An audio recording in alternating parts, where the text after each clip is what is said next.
7장으로 넘어가서 미래는 우리는 지금 과학혁명의 중심에 있다. 공동체의 인공적인 존재를 맞아들이면서 인류의 진보는 대단한 가속을 얻고 전 분야에서 엄청난 가치가 창출될 것이다. AI 시대가 제기하는 역사적인 철학적인 과제는 15세기 유럽에서 인쇄술의 발달이 불러온 변화에 견줄 수 있다. 중세 유럽은 지식을 중시했지만 책이 귀했다. 누군가 문학 작품을 쓰거나 사실, 전설, 종교적인 가르침을 엮은 백과사전들을 편찬했을 때 극소수의 독자만 그 저작을 입수할 수 있었다. 대부분의 사람에게 독서를 통한 간접 경험이란 불가능했고 지식은 대부분 구두로 전달됐다. 1450년 독일 마인츠의 금세 공인 요하네스 구텐베르크가 비즐에서 실험적인 인쇄기를 만들었다. 비록 성과가 기대에 못 미쳐 사업이 휘청거리고 빚쟁이들에게 고소당했으나 1455년 마침내 유럽 최초의 인쇄물인 구텐베르크 성경이 탄생했다. 이후에 구텐베르크의 인쇄기가 불러온 혁명은 서양인의 생활 구석구석에 영향을 미치고 전 세계로 확산되었다. 1500년에는 유럽에서 900만 권의 책이 유통되었다고 추정되며 책값도 예전과 비교가 안 될 만큼 저렴했다. 인쇄기가 탄생하기 전 유럽인은 주로 공동체의 전통에 참여해서 지식을 습득했다. 수학학 계절 활동에 참여해서 민간의 지혜를 얻고 예배당의 성례에 참여해서 신에 관하여 배우고 길드에 입회해 기술을 익히며 전문가 네트워크에 합류했다. 새로운 정보나 사상이 나오면 공동체에서 구두로 전해지거나 필사한 원고로 전달됐다. 하지만 인쇄물이 널리 보급되면서 개인과 지식의 관계가 변했다. 새로운 정보와 사상이 더 다양한 경로로 빠르게 확산되었다. 개인이 유익한 정보를 스스로 찾아서 학습할 수 있었다. 직접 원문을 보면서 그간 진리로 통했던 것이 진짜인지 확인했다. 이제 우리 앞에 새 시대가 임박했다. 또다시 기술이 지식 발견 커뮤니케이션 개인의 사유를 바꿀 것이다. 인공지능은 인간이 아니다. AI는 희망하지 않고 기도하지 않고 느끼지 않는다. 의식도 없고 성찰 능력도 없다. AI는 인간의 피조물로서 인간 지능을 흉내내는 기기가 더 좋은 결과를 더 빨리 도출할 수 있는 필요를 요소로 간주된다면 역으로 인간의 이성만 사용하는 건 구시대적인 형태로 취급될 것이다. 인간이 만든 기계에 인간이 설계한 프로세스를 실행할 뿐이다. 하지만 때로는 지금껏 인간의 이성으로만 도출할 수 있었던 것과 유사한 결과를 어마어마한 규모와 속도로 도출한다. 그 결과가 충격적일 때도 있다. 그래서 AI는 우리가 생각해내지 못할 만큼 극적인 현실의 측면을 드러낸다. AI를 파트너 삼아서 능력을 향상하거나 아이디어를 실현하고자 하는 개인과 사회는 과학적, 의학적, 군사적, 정치적, 사회적으로 이전과 비교도 되지 않는 위협을 달성할지도 모른다. 15세기 유럽에서 발생한 인쇄혁명으로 새로운 사상과 담론이 탄생해서 기존의 생활 양식이 파괴되기도 하고 정진되기도 했다. AI 혁명도 비슷한 결과를 부른다. 새로운 정보가 탄생하고 과학과 경제가 눈부시게 발전하며 세상이 변할 것이다. 하지만 그런 변화가 담론에 미칠 영향은 단언하기 어렵다. AI는 인간이 무수한 디지털 정보를 탐색하게 도우면서 전혀 없던 지식과 이해의 지평을 열 것이다. 혹은 방대한 데이터 속에서 AI가 발견한 패턴을 토대로 형성된 금원이 지역 및 글로벌 네트워크 플랫폼에서 정론으로 받아들여질 수도 있다. 그러면 현 시대의 중요한 특성으로 꼽히는 인간의 회의적 탐구 능력이 위축될 것이다. 더욱이 여러 사회와 네트워크 플랫폼이 각각 현실을 정반대로 해석하며 갈라질 수 있다. AI는 인간을 발전시키느냐 망가뜨리느냐를 떠나서 그 존재만으로 우리의 근본적인 가정을 뒤흔들고 때로는 초월한다. 지금까지는 우리 인간이 홀로 현실을 탐구하며 세계에서 우리의 위치를 정하고 우리와 세계의 관계를 정의했다. 그 토대 위에서 철학이 발전하고 정부가 수립되고 군사 전력이 이반되고 도덕률이 형성되었다. 그런데 이제는 AI 때문에 현실이 그간 인간이 홀로 이해했던 모습과 다르며 어쩌면 더 복잡할 수 있다고 밝혀졌다. AI가 성취하는 업적이 늘어나 하는 인간 사상가가 전성기에 성취하는 것만큼 파격적이어서 새로운 아이디어를 제안하거나 기존 관념에 이견을 제시하며 우리의 해석을 요구할 수 있다. 우리는 AI가 정해진 한계 내에서 성취하는 결과가 인력으로 성취하는 결과에 필적하거나 그보다 뛰어날 수 있음을 인정해야 한다. AI가 우리 앞에 새로운 지평을 열고 있다. 이제는 인간 정신의 한계 때문에 우리가 데이터를 취합하고 분석하는 능력, 뉴스와 대화를 필터링하고 처리하는 능력, 디지털 세상에서 커뮤니케이션하는 능력이 제약이 되었다. AI는 그런 방면에서 우리를 지원한다. 하지만 AI의 등만 있진 않다. AI는 지금 우리가 아는 의미의 이성을 약화하는 움직임을 촉진한다. SNS는 사유의 공론을 축소하고 온라인 검색은 개념을 습득하려는 의지를 감소한다. 이전의 알고리즘도 인간에게 중독성 있는 콘텐츠를 잘 전달했지만 AI는 그 방면으로 훨씬 유능하다. 그래서 사람들은 심층적인 독서와 분석을 덜하고 그런 행위에 전통적으로 따르던 보상도 줄어든다. 낭만주의자들은 인간의 감정이 중요한 정보의 원천이라고 주장했다. 그들은 주관적인 경험이 진실의 한 형태라고 봤다. 포스트 모더니즘들은 낭만주의에서 더 나아가 주관적인 경험이라는 필터로 객관적 현실을 식별할 수 있지 않겠냐고 질문했다. AI는 거기서 훨씬 더 나아가서 역설적인 결과를 낳을 것이다. 심리적인 패턴을 포착해서 새로운 객관적인 사실을 예를 들면 질병의 존재, 산업재해나 환경재해의 조짐, 안보의 위험 신호를 규명할 것이다. AI가 구석구석에 들어와서 일상을 확장하고 변형한다면 인간은 상충하는 충동을 느낄 것이다.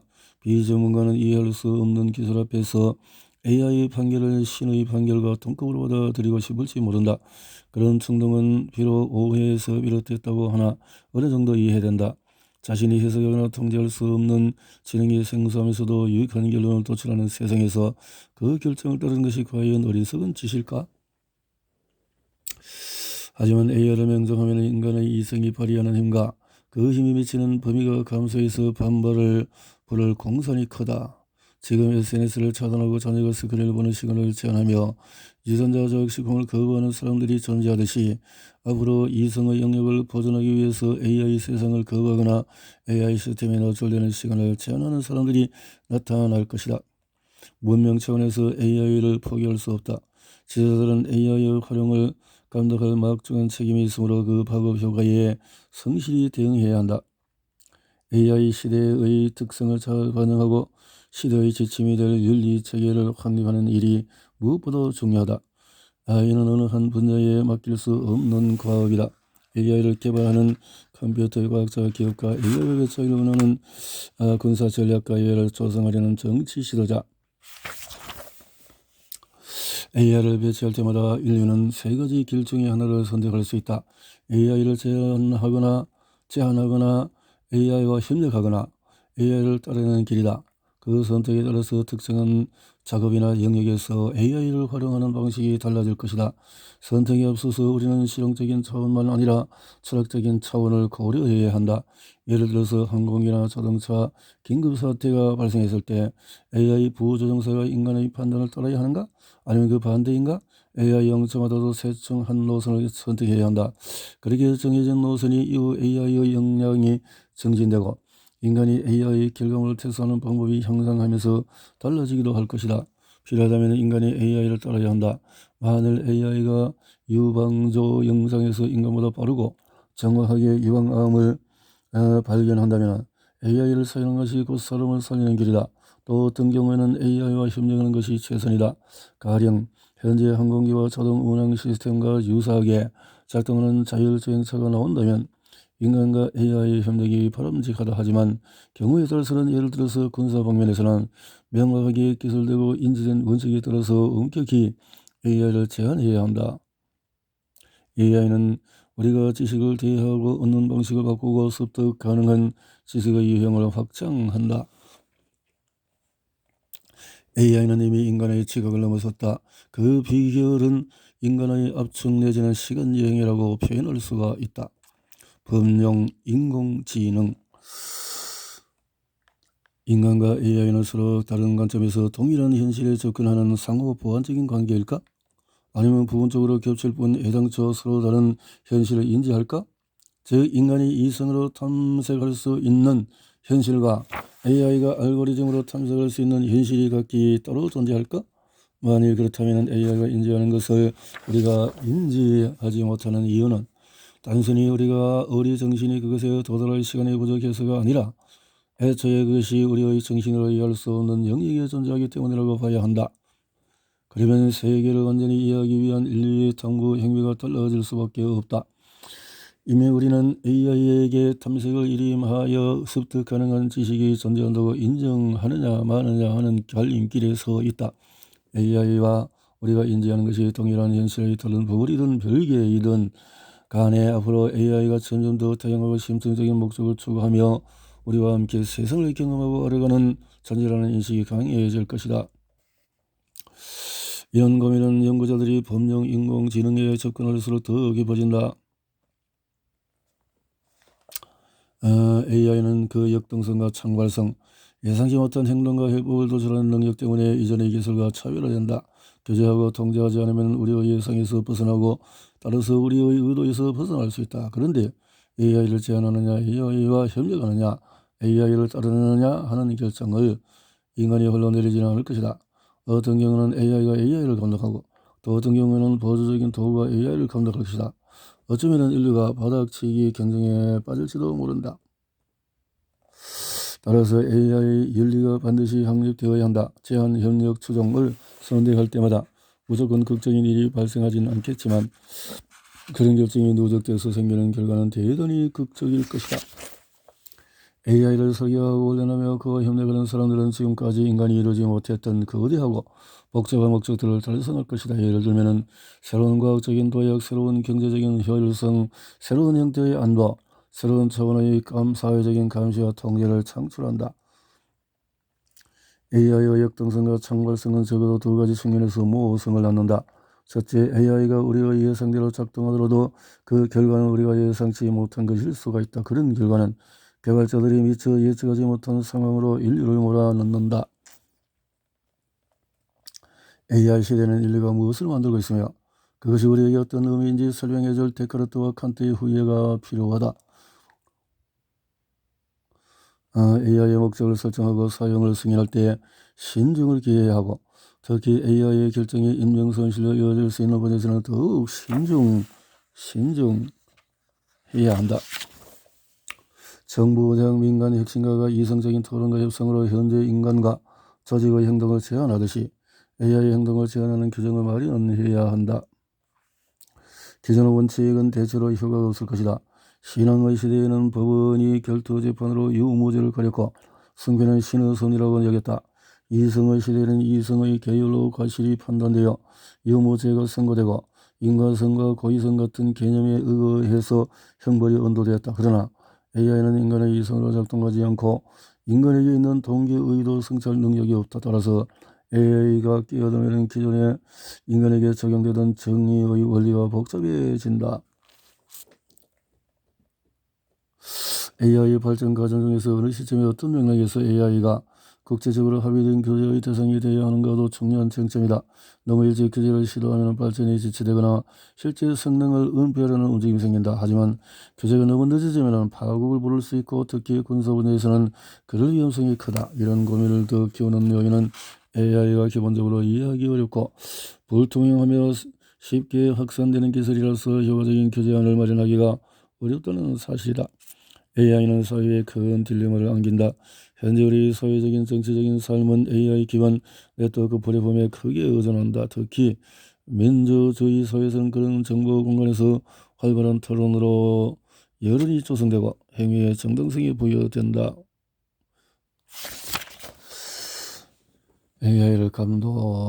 AI가 SNS에 미치는 영향을 생각해보자. 최근 1년의 혁신으로 SNS 플랫폼이 사회생활의 필수 요소로 급부상했다. 트위터와 페이스북이 특정한 콘텐츠나 인물을 부각하고 제한하고 차단하는 행위가 그 영향력이 방증이며 사장에서 설명한 대로 그 기저에는 AI가 존재한다. 이처럼 AI를 이용해서 일방적으로 그리고 대체로 불투명하게 콘텐츠와 아이디어가 부각되거나 차단되는 현상은 민주주의 국가에서 특히 심각한 문제로 대두할 것이다. AI를 이용해서 방대한 정보를 탐색할 때는 자연스럽게 왜곡이라는 문제가 발생한다. AI는 인간이 본능적으로 원하는 세상만 보여준다. AI 자유로운 정보, 동지적인 사고. 그렇다면 우리는 AI와 어떤 관계를 맺어야 하는가? 정보 공간을 관리하는 역할을 AI에게 일림해야 하는가? AI의 개입을 제한해야 하는가? 아니면 공동 관리자가 되는가?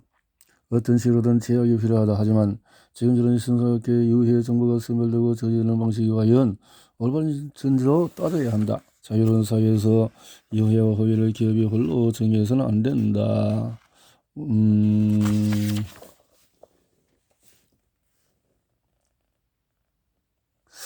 AI와 국제질서. 세계적인 차원에서 답이 필요한 질문도 많다. AI 네트워크 플랫폼을 규제하되 그런 플랫폼이 안보에 끼치는 영향을 염려하는 국가들 간에 갈등이 생기지 않으려면 어떻게 해야 하는가? AI 네트워크 플랫폼이 국가의 주권에 관한 전통적인 인식을 와야 할 것인가? AI의 역량이 꾸준히 증진되며 인간과 AI 협력에서 인간의 역할을 정의하기가 점점 더 중요하면서도 어려워질 것이다. 불완전함은 인간의 경험에 끈질기게 존재하는 속성이고 특히 지도자에게 잘 나타난다. 정책 결정자들은 지역적 시각에 자주 갇힌다. 잘못된 가정에 근거하거나 순전히 감정적으로 행동하기도 한다. 이념에 경도될 때도 있다. 인간과 AI가 협력하는 전략을 수립할 때는 반드시 이런 현실을 고려해야 한다. 안보 영역에서 AI 기반 시스템의 대응력이 워낙 뛰어나기 때문에 그런 시스템이 정식으로 가동하기 전에 적대국이 공격을 시도할 수 있다. 그러면 핵무기 사용에 필적할 만큼 불안정한 정세가 조성될 공산이 크다. 그러면 핵무기는 수십 년간 각국 정보, 과학자, 전략가, 윤리학자가 토론과 협상을 벌이며 발전해온 국제적인 군비 통제 체계하에 있다. AI와 사이버 무기는 아직 그런 체계가 확립되지 않았다. 애초에 각국이 그런 무기의 존재를 선선히 인정하지 않는다. 각국 정부는 물론이고 가능하면 기술 기업들도 함께 협의하여 무기화된 AI와 인간이 공존하기 위한 국제협력 체계가 마련되어야 한다. AI가 국가의 전력에서 큰 비중을 차지하면 우리 시대의 국제사회의 평형을 유지하는 셈법이 달라질 것이다. 과거에는 외교활동이 체계적이고 예측 가능한 영역에서 수행됐지만 앞으로는 훨씬 다양한 정보와 수행 방식을 고려해야 한다. AI와 사이버 무기의 결합은 이 딜레마를 더욱 심화한다. 인류는 재래식 무기와 핵무기를 명확히 구별함으로써 핵무기가 유발하는 모순을 회피했다.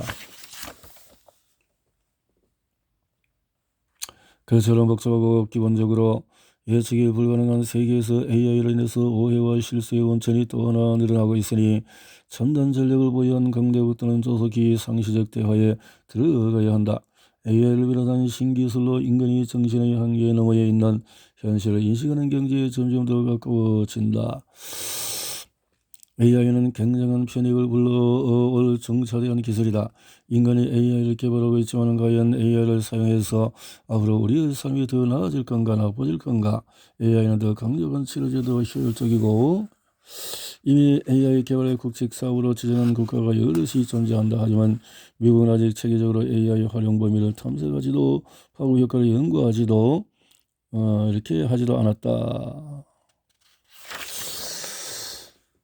경쟁력과 연구 영향력 여기에 대해서 기존의 국가, 기관 등 조직과 공조할 체계를 갖춰야 한다. 모든 인간 문명 인류 전체를 아우르는 원대한 사업이 진행 중이다. 이 사업을 시작한 이들은 규모가 이렇게까지 커질 줄을 몰랐다. 그들은 다만 문제를 해결하려고 했을 뿐 인간을 둘러싼 삶의 조건을 성취하거나 재편성할 의지는 없었다. 모든적인 기술, 전략, 철학은 함께 보조를 맞춰야지 어느 하나가 앞질러 가서는 곤란하다. 우리는 기존의 사회에서 무엇을 보존해야 하는가? 또 기존 사회에서 무엇을 희생해야 더 좋은 것을 얻어야 하는가? 사회의 기본과 세계의 균형에 관한 관점의 AI의 총괄성을 어떻게 편입할 것인가? 그리고 이 모든 것을 아우르는 메타적 질문이 존재한다. 자신과 다른 식으로 세계를 해석하고 이해하는 AI의 도움을 받는 인간들이 과연 이 시대에 필요한 철학을 수립할 수 있는가? 혹시 우리를 기다리는 숙명은 인간이 완전히 이해하지 못하는 기계와 협력해서 세계를 바꿔나가는 미래가 아닌가? 인간의 이성은 인식의 한 정리로서 기이한 운명에 처했으니 재분석으로 인해서 제기의 문제가 주어졌기에 결코 무시할 수 없는 질문들, 하나 모든 방면에서 제 능력을 초월하기에 결코 답할 수 없는 질문들이 시달려야 하는 운명이다. 칸트 이후의 수세기 동안의 인류는 그런 질문들, 이를테면 정신, 이성, 현실의 실체를 묻는 질문들을 깊이 탐구했다. 그리고 큰 진전을 이뤘다. 또 칸트가 기정사실화한 제약을 결코 답할 수 없는 질문과 결코 완전히 이해할 수 없는 현상을 숱하게 경험했다. 이제 인간의 이성이 홀로 수행할 수 없는 방식으로 정보를 학습하고 처리하는 AI가 등장한 덕분에 지금껏 인간이 답하지 못했던 질문에 관한 탐구가 진척될 것이다. 감사의 말. AI 시대에 관한 논의를 촉진하고자 집필한 이 책은 그런 논의가 늘 그렇듯이 분야와 세대를 불문하고 많은 동료와 친구의 도움을 받았다. 그렇게 많은 학자들의 도움을 받아서 이 책의 미진한 구름은 우리 모두 우리 새 저자의 책임입니다. 라고 했네요. 초가치 부의 빅 히스토리, 눈에 보이지 않는 지도체, 변을 AI가 세상을 혁신하는 시대, 이 너머의 미래는 AI 네이티브의 손에 달렸다.